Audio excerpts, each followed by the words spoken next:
In today's video, I am going to show you how to fix Blink Doorbell Won't Connect to Alexa. Watch the video till the end so you cannot miss any important step. For that, you can re-enabling the Blink Smart Home skill. Re-enable the Blink Smart Home Alexa skill. First, open the Blink app and tap Settings. In the second step, tap Account and Privacy. In the third step, tap Link to Alexa. In the fourth step, tap Open Alexa app. In the fifth step, tap Settings. In the sixth step, tap Enable to Use. In the seventh step, enter your Blink credentials. Tap Continue.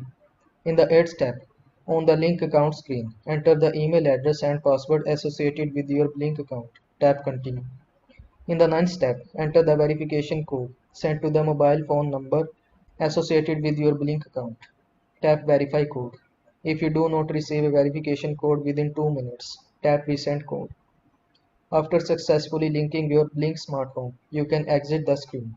Alexa will automatically attempt to discover your Blink devices. So that's all for this video. Don't forget to like this video and subscribe to my channel for more this type of content. Thanks for watching.